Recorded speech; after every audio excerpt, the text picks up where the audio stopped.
리베이트로 인한 세무조사가 이슈가 되고 있습니다.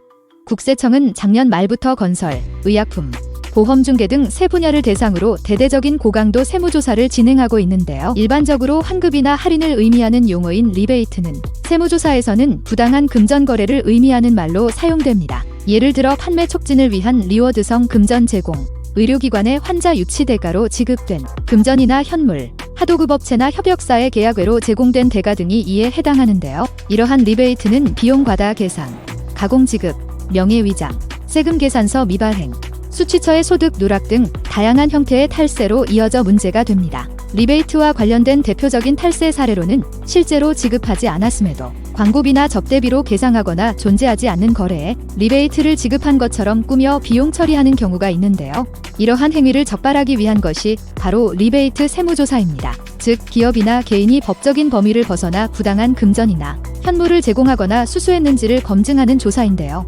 특히 제약업계, 의료기관, 유통업체, 건설사 등에서는 리베이트 문제가 자주 발생하기 때문에 해당 업종이라면 각별한 주의가 필요합니다. 리베이트 세무조사를 받게 되면 단순한 세금 추징을 넘어 조세포탈 혐의로 형사처벌까지 이어질 수 있는데요. 조세범처벌법에 따라 징역형 또는 수억 원대의 벌금형이 선고되는 사례도 있어 전문적인 세무조사 대응이 필요로 되는 분야입니다.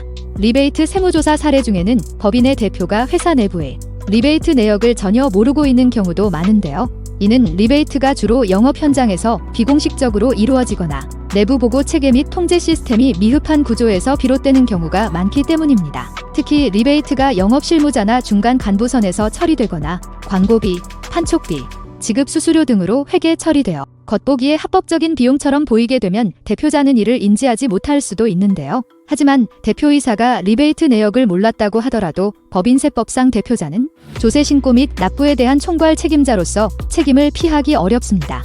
따라서 고의성이 없다고 하더라도 가산세 부과는 물론이고 형사처벌로 이어질 가능성도 있는데요. 이처럼 리베이트 세무조사는 여러 가지 리스크를 동반하기 때문에 사전에 정기적인 내부 감사와 리스크 점검, 세무 자문 검토가 반드시 필요한 분야입니다. 리베이트 세무조사에 대비하기 위해서는 리베이트 명목으로 지급된 건들에 대해 자금의 흐름과 지급 목적, 계약서, 회의록, 증빙서류 등을 체계적으로 관리하고 사내 규정이나 지침을 통한 내부 통제 시스템을 구축해야 합니다. 또한 대표자가 인지하지 못하고 있는 리베이트 내역이나 직원 횡령 등 보이지 않는 위험성에 대한 검토가 필요하다고 느껴진다면 모의세무진단 등의 컨설팅을 통해 리스크를 점검해 볼 수 있습니다. 비용 계정 분석, 자금 흐름 추적, 세금 계산서 검토, 장부와 실거래 비교 등을 통해 리베이트 제공 내역이나 직원 횡령은 물론 대표자나 경영진이 모르는 사각지대까지 진단해 보시기 바랍니다.